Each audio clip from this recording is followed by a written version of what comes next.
Hey everybody, back here working on the 115 Mercury Outboard. It's been a little while, but time to get back at it here. The challenge that we had was that we ended up with scored pistons in the original engine, and we wanted to go through and get a rebore job, get it bored and honed and put in new pistons. The challenge with doing that job is that not every engine shop is capable. And here where we were, Jerry was checking around and he went to a couple shops and there were good engine shops and they said, no, we can't do that job.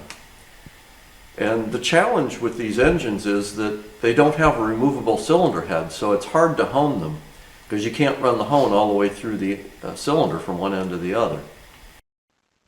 So I did some research on what the challenge is with boring these cylinders. I mean, I kind of had an idea, but if you look at this picture, this is kind of a cartoon of, consider it an engine cylinder that's open at both ends.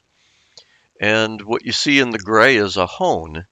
And, the hone will get driven by, a drill motor, a drill press, a mill of some sort. But you run that gray hone up and down the cylinders, and it overhangs out the ends on both ends. And you do that to get a nice pattern with the correct angle on it and so forth. And if you get to the point where you can't take it out the ends of the cylinders, you have to do some other things. So like if you get to the Mercury, which doesn't have a removable cylinder head, this is exaggerated a little bit because the Mercury cylinders aren't square on the end, they're kind of domed. But essentially this is the situation you have where the hone runs down to the bottom of the bore and you can't go out to the end to finish it. You can go out to the opposite end, to the one end, and open it. But even on the Mercury engines, those are tapered cylinders. And so they're even a little bit more tricky because when you hone to the bottom, they have a kind of a bell mouth to them. And from what I was reading, you have the chance, if you know what you're doing, there are ways to manage the hone such as you get a good hone from one end to the other. But what you really have to watch out for is that the stones on that hone will wear in an odd pattern, and it takes some special skill to know how to manage the honing process so that you get a good hone and that you don't damage your stones and that you finish all the way to the bottom. It's just not everybody can do it, and I've looked online and I've seen some other shops that kind of specialize in working on these kinds of motors, and it's no big deal. But we couldn't find one locally and ran across an alternative. In the process of going around, Jerry found at one of the local dealers they had an engine that had a broken crankshaft, but the rest of the engine's in pretty good shape. And we have it here. He's been working for a period. We've taken it down. He's been working to clean up all the gasket surfaces. And we're getting very close to the point where we're going to switch the crankshaft over and make a good engine out of two. So this is the donor engine. You can see here where it's got the end of the crankshaft is broken where the flywheel broke off.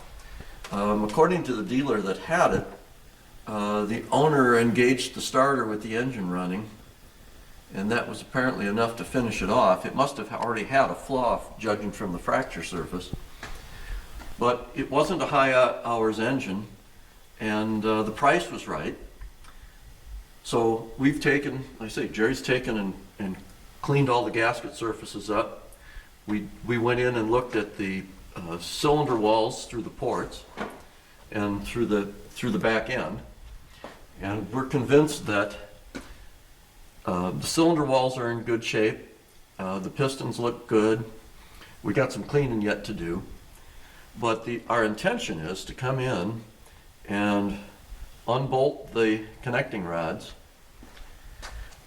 We're going to take the rods off the crank from the original engine, and we're going to install this crankshaft into this block, along with, well, we have to keep the back side of the crankshaft, the crankshaft housing. This is the rest of the block. So this is a matched set with the new block. But all of the other parts from the original engine we're going to transfer over and dispose of the original block. I've taken the time to go through Mercury's parts lists. I wanted to make sure. The original engine is a 2001.